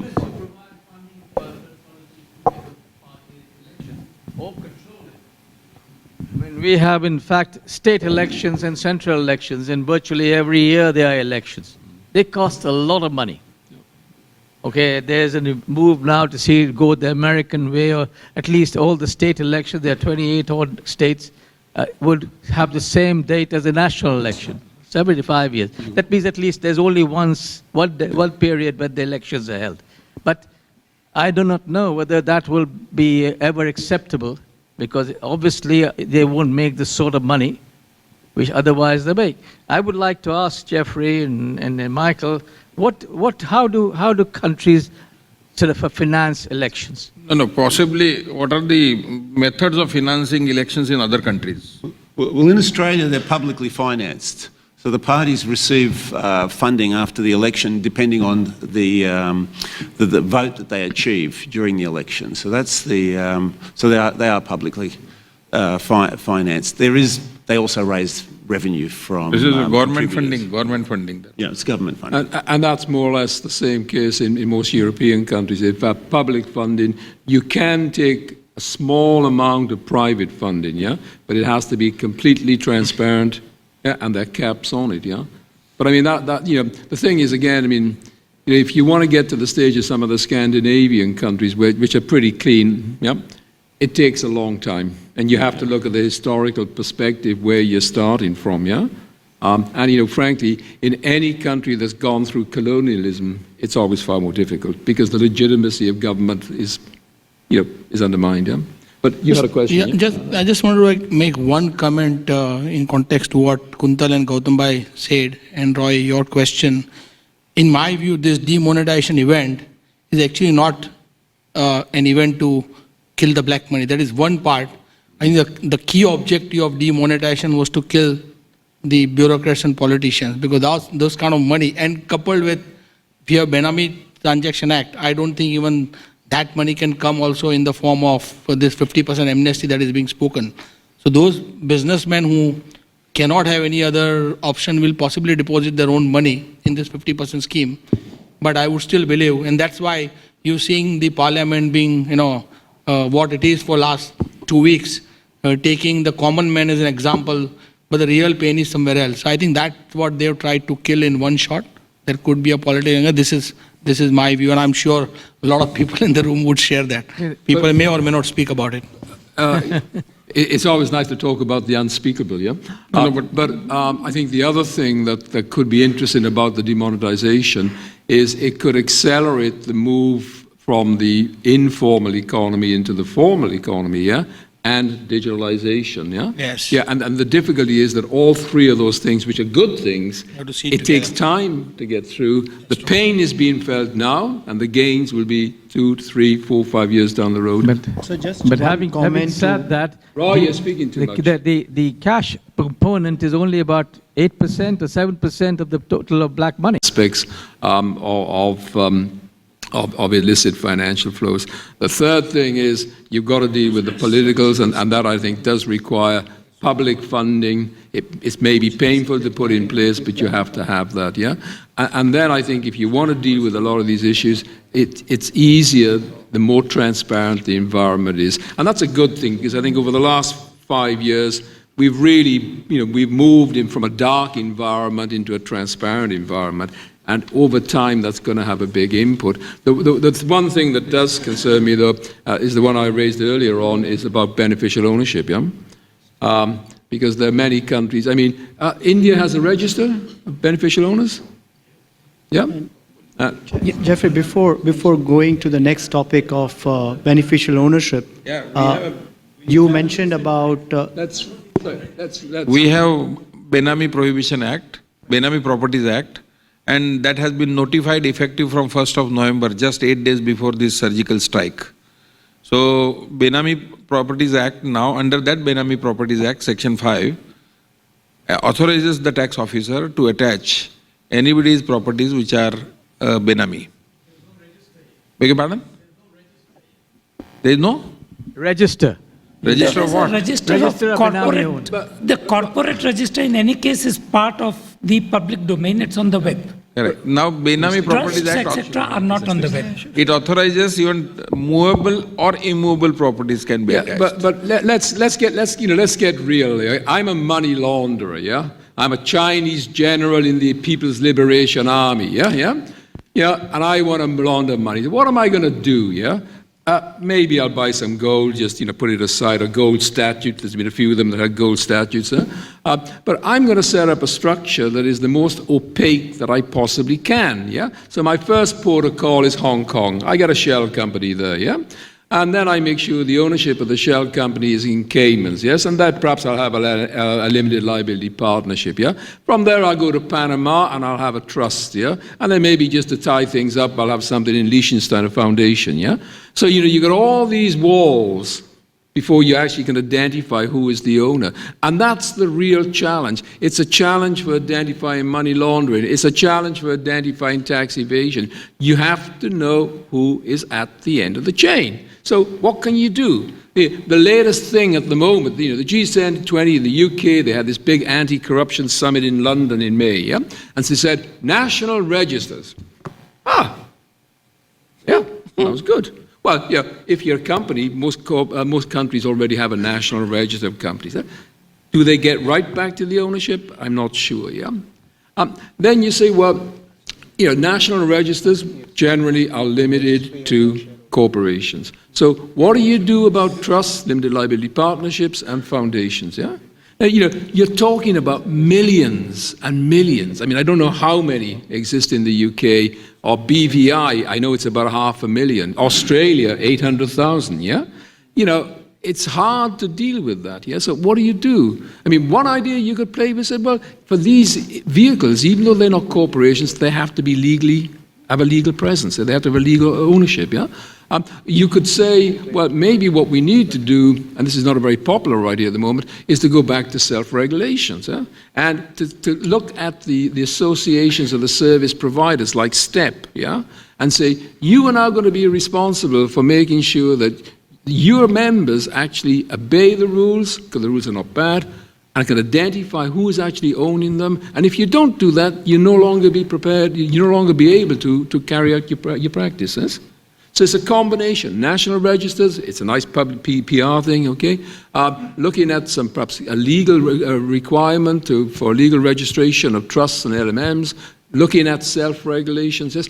And then the key thing is putting resources there. I mean, the UK has created this national register. Cameron ran around the world saying it's great. Nigeria signed on to it, yeah? There was no increase in resources. So, all the information is going to come in. If I know I'm a money launderer, it's never going to be verified. I'll give the information. So it's Michael, you look astounded. Oh. But Jeffrey, if one starts doing it at times, again, there is a question of where do you stop? I know of KYC and bankers saying, okay, but this particular property, you have introduced the money because it was in 1970 that you sold the property. No. I would like to see in 1970 whom it was sold to and where did you buy it. And if you're going to start there, it's impossible. But that's where you will have to stop somewhere. But that's where, when you move into this new environment, putting in amnesties that are effective and enable you to wipe clean the slate, yeah? Because we will not be able to move on to this new world unless we deal with the legacy from the old. And it's painful, it may not be very moral, it's difficult, but somehow we need to wipe the slates clean. Yeah.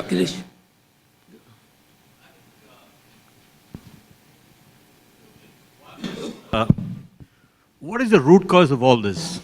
If you look at developing countries, the largest portion is coming from corporate income tax and not from individual income tax. Look at the statistics of developing countries, especially the OECD statistics. Why? Because your tax rates are not moderate. The first thing is your tax rates has to be moderate. You can't have high tax rates. So there has to be a moderate tax rate so that people are feeling, okay, I think that's a point of view. Yeah. Just putting it. Right, really. No, and I would actually agree with, I didn't complete my list, yeah, government providing service. The second part is get your tax system right, yeah? If you have a 92% corporate personal income tax rate, yeah, and there were countries that had that, or if you have even a 40% or 35% corporate income tax rate, the incentives are there, yeah? Or if you have a GST of 28%, that is wacko. Yeah, I think Gautam said that. That's right. So bring down the tax rate to a moderate rate, which is acceptable, so that that itself should be an incentive for people to say, okay, that's the right price for me to pay. What is tax? After all, tax is price of citizenship. No. When you're a citizen of this country, pay a moderate tax, that's fine. Second, why don't you make election funding more transparent? Put it But, on you know, the RBI. but having moderate tax rates doesn't mean having a low tax burden, because I'm not saying I've that. consistently said, I think, India needs to get its tax to GDP ratio up to about 20%, yeah? Which And is that, not but they happening. can do that with low rates and a broad base. It's broad-based broadening is what you're talking about, Exactly. lowering the I rate think and broadening broadening has the not base. happened. You've We got to had do enough both. schemes, and Gautam Bhai is aware about all the statistics. I think you had enough schemes which didn't work, because you have not increased the tax base at all. It has not worked, in spite of the fact that the tax information network, the TIN, has not really produced. But if you results. give exemption to the agricultural income tax, Exactly. We will come to impossible, you don't want to touch the holy cow. You can't touch up the holy cow, because the moment you bring the agricultural tax, the elections, you will lose the election. I didn't want to say this. I think now that TP has raised it, interestingly, there's a lot of things going in the WhatsApp. There's somebody having 10 acres of land has disclosed 100 crores of agricultural income. I think I don't want to tell the name. That's coming from this state of Maharashtra. Ah. Yeah. But So I agree with you. That's a separate part. I think I'm not touching on the agricultural income part. But I The mean, second is, why don't you really incentivize people using plastic money? Instead of saying, I think incentivize it. So I think the persons like you and me, who are professionals and others, who are using plastic, make them feel proud, make them feel good. Why don't you do that? This is the second one. Third, election funding. Why don't you make it transparent? Why don't you disclose these parties, this is what I got, this party that I got? Probably even allow corporate funding and give a deduction under Section 37. No, on the contrary, Is there- here in India, political Corporate funding parties is can take permitted. cash. So my And is point is, disclosed. And is disclosed. Don't have to disclose. my point is, No, no, why it's don't fully we disclosed. why don't we think radically differently, rather than going on like what Gautam Bhai said is, neither the carrot is working, neither the stick is working. I mean, there's a lot of questions there. I mean, your first point is your developing countries tend to have a much higher reliance on corporate income taxes than OECD. OECD is about 8%, developing countries about 25%, sometimes much higher, yeah? Which is why BEPS is, in a sense, more important for the developing countries. I think the second point is about this sort of digitalization moving into virtual money. And I think that's happening. And in fact, maybe the shock of demonetization has just accelerated that process. And I'll give you an example. I mean, I was asked to do some work on the impact of the gig economy, you know, the platform economy, Uber, yeah? Airbnb. And when I first looked at it, I thought, oh, shit, this is all bad news from a tax administrator's perspective, yeah? You know, it's pushing people out of the employee category into a sort of a limbo category, yeah? And then I thought, but you know what it's doing also? It's getting rid of the cash economy, yeah? So maybe we need more Ubers in India, yeah? Outside of the taxi industry, yeah? Uber farmers, yeah? Uber manufacturers, yeah? Because that is the answer. As soon as the transaction is taking place electronically, yeah? The tax authorities can get their hands on that information. It's a good suggestion. Oh God, we've shocked everybody now. There are 3 million taxpayers in the whole country, of 1.2 billion people. Till you, in fact, unless you increase the tax base, you're not going to get very much more. But Roy, you have to be realistic, you know, because the agricultural sector is so large here, yeah? Exactly. I mean, I think you can, whether it's a 4 or 5%, I think you could aim to get up to about 20% of Exactly. citizens paying tax. Yes, but what you can do really is, effectively, all agricultural is tax-free. You need to, in fact, bring it back into the tax net and effectively tax the... There are a lot of very rich agriculturists. There are, Roy, latest statistics shows there are 50 million taxpayers, 5 crores. 50 million. 5 crores. Huh? A return file, they are taxpayers. The zero tax payment is taxpayer. Those don't, rest 125, out of 125 crore, 120 crores don't even file the return. 3 million. And out of that 50 million taxpayer or return file people, only 5,000 people pay 75% of the tax. Let's sort of move from, you know, take it out of just the More than Indian 5,000, context for a 75. moment. No. So we were just out. Yeah, we've done all the presentations, so this is the fun part, yeah? This is, Go ahead. somebody wants to So present. There's a question there. So the point which we should also bear in mind that we are looking at cooperation, we are looking at exchange of information with OECD countries. And in that regard, US and UK, they play a very major role and important role. But if US and UK, if we examine their status and their systems, one would wonder how they would be able to help in this cause. If you look at the ranking of tax justice networks on financial secrecy index, US and UK, they fare quite up the ranking. Second, if you look at US, they have so many states, so many places where you have off-the-shelf companies, you have they are called tax havens, you don't need to have any details about beneficiary owners, BO information. I'm told that as far as you can even establish a bank and not to have BO if you are operating from US few states. And as far as UK is concerned, they have so many their satellite territories which are so tuned to provide this kind of support to so-called IFF dealers. So if this is the context in which we are looking at cooperation and sharing of information, I don't know how far we can go and how we can succeed. Jeffrey, your comments? Yeah, I think the tax justice and secrecy industry, I don't like the conceptual framework that lies behind it. Yeah, it's not very, very sound. But, the UK, the big problem in the UK is the trust thing, yeah? To get access, otherwise they get a lot of access to information. But the dependencies, that's a separate issue. That is, I think, being dealt with by the G20. The United States is a problem. It's far too easy to establish a company, in fact, within 24 hours. It's not just Delaware, yeah? It's all it's going to be interesting. In the past, we had a vice president that came from Delaware. We now have a president whose many companies are registered in Delaware, yeah? So that's going to be an interesting... the Obama administration put out a proposal, in fact, to encourage the states to get more information and to get beneficial.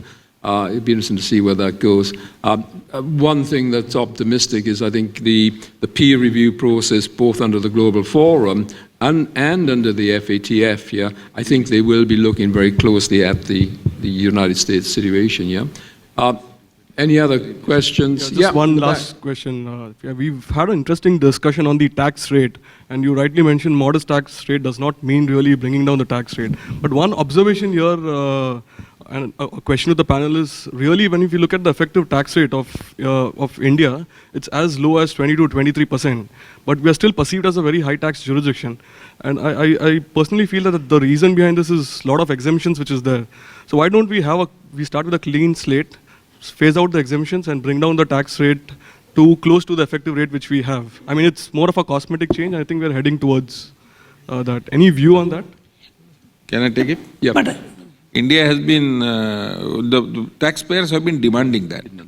In fact, I'm distinctly aware that the associations in Mumbai have sent representations times and again that abolish all the exemptions and deductions and bring down the rate. If you say effective tax rate is 24-25%, bring down to 25%. There is no desire. On the contrary, last year government said we will bring it down to 25% and we are phasing out all exemptions. They introduced exemptions to the real estate sector. This is a lobbying country. The moment you have ability to lobby the government, then you can get your exemptions. It is not something, but the government also believes in some giving priority sector some exemptions. So they should not mix up to bring out the rate of tax. So you are giving exemptions knowingly well that these sectors you want to promote because certain poor sections of the public will require this sector to improve. Electricity, for example, we are not power surplus country. We have states which are shortage of powers. So that is why they are incentivizing. That doesn't mean anything. Whether you give or not, still people will set up because if it is a commercial decision to sell the power at a particular price and people will buy the power, why do you want to incentivize? I agree with your views that you should abolish all incentives and bring down the rate of tax. And make the countries like Singapore, Hong Kong non-existent because they are thriving because of the India's high rate of tax, not anything else. Initially Dubai and Singapore. And exchange control. And yes, exchange control. And people are taking protection over there. Did he say Singapore? So these are the countries. And second thing, social security. People feel not having proud to pay the taxes in this country, because what you are getting out of that? There is no infrastructure, there is no social security. Still you are paying tax, which in my opinion is very high rate of tax. In the other countries, if the rate of tax is high, they provide social security to the people. You don't have incentive to keep cash at your house. Why people, most of the people who have declared money, they are saying it is necessity. And even the Prime Minister recognizes, मेरे बहनों को cash रखना जरूरी है, वो declare करेंगे तो हम टैक्स नहीं लगाएंगे. Ladies who are declaring income up to 2.5 lakh, deposit money into 2.5 lakh rupees, we will not question them. Because this is social fabric of the country. People are preserving the cash at home to have medical emergency or anything to be attended. Because without paying cash, without depositing money in the hospitals, you will not get anything. So therefore, there are basic social fabric has to undergo change. Mentality or thinking should undergo change. And this is the first step, possibly. If all other steps taken by this government on after demonetization are in tune with this, possibly we are changing for a system. If this is the isolated step, I don't think it will be a most utter failure of this kind. One of the worst bad luck of the country to see that this is failed.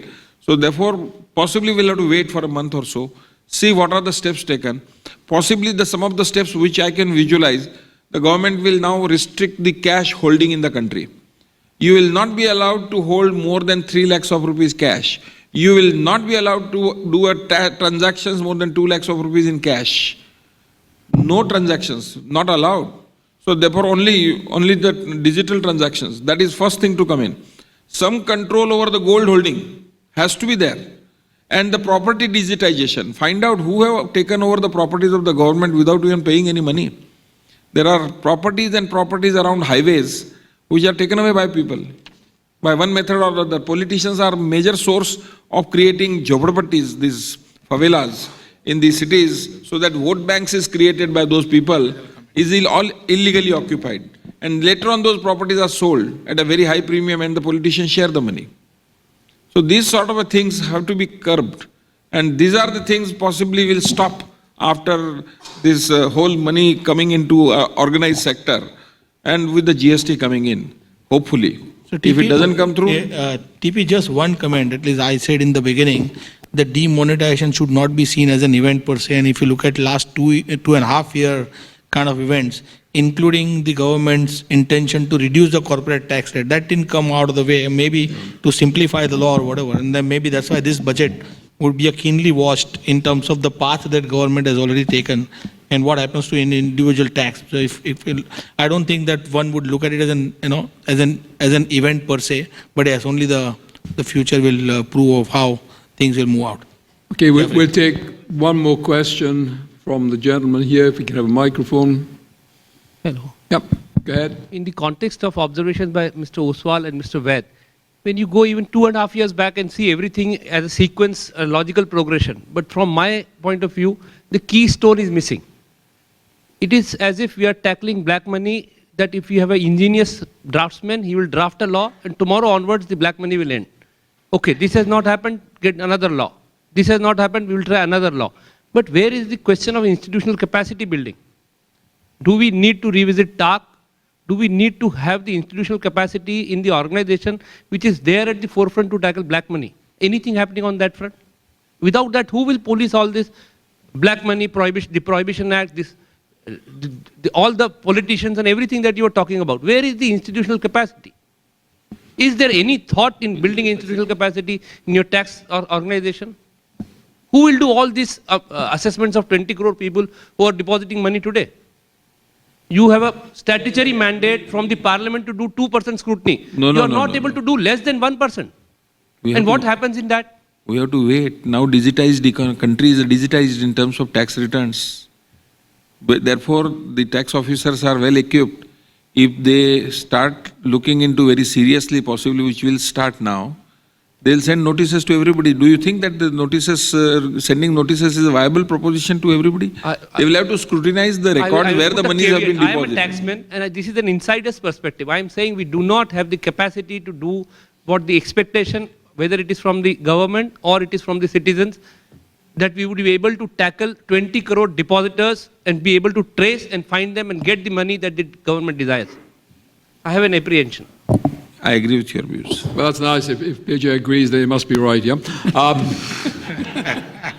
I think I'm going to close the meeting, pass it back to the chair. I mean, what I take from this discussion is a little bit, one of the key issues, you can have all these rules, all these initiatives, but if the government doesn't give the law enforcement agencies the resources, whether it's the FIU or the Revenue Service, nothing happens, yeah? So that's the first message is, you need to put your money where your mouth is here and put in more resources. I think a second issue is, I'm still shocked by the figure you give me. I mean, maybe the government in the next 2 years needs to get a few criminal prosecutions in place, yeah? Of high-profile people. Maybe some politicians, yeah? Nothing better than setting an example like that, yeah? It will go for 20 years. Yeah, 20 years in jail for a major politician, or a major sportsman, or a Bollywood star, yeah? Choose somebody that's got a profile, yeah? Third thing is... Not a cricketer. I think that, well, talk to Pakistan, yeah?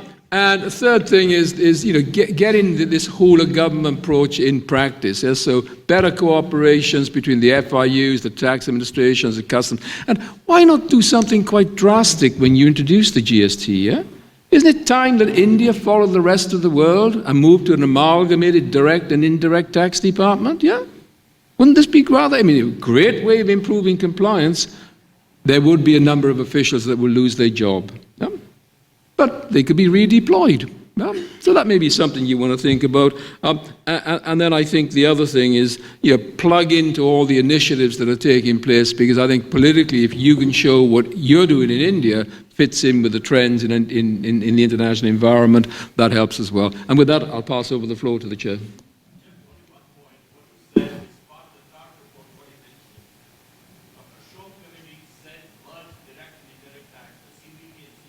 Yep.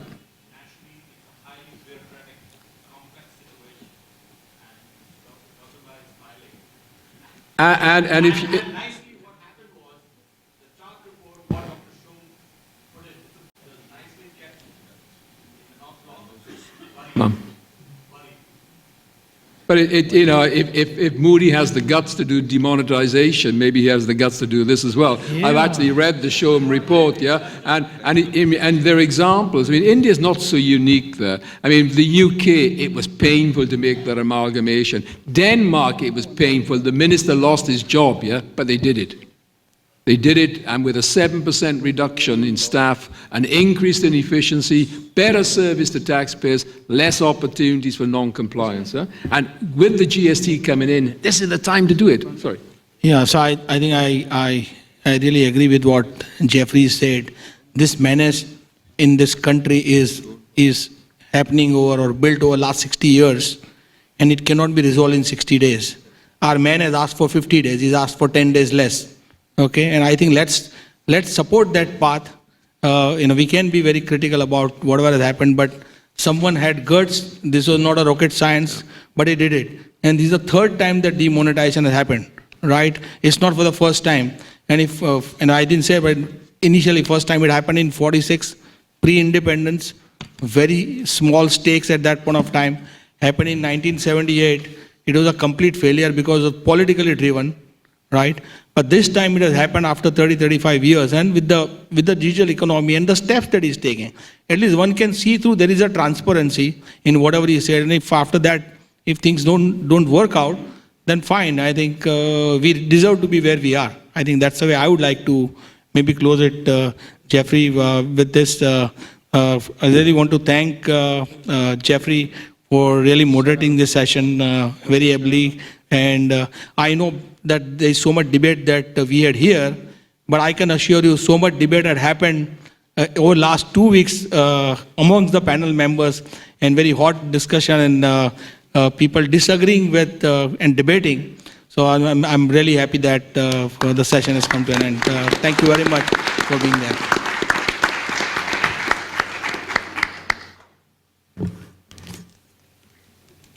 Can I take over now?